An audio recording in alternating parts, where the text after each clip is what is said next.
بسم اللہ الرحمن الرحیم۔ ربیع الاول کا مہینہ ہے اور اس بابرکت مہینے میں مجھے نبی کریم صلی اللہ علیہ وسلم کا آخری خطبہ حجۃ الوداع یاد آ جاتا ہے۔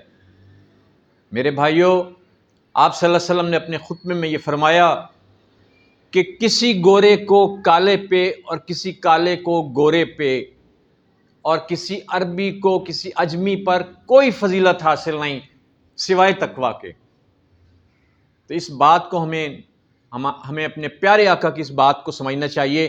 کیا ہم اس پہ عمل کر رہے ہیں؟ اور اگر ہم عمل نہیں کر رہے تو ہمیں عمل کرنا چاہیے۔ سب انسان برابر ہیں۔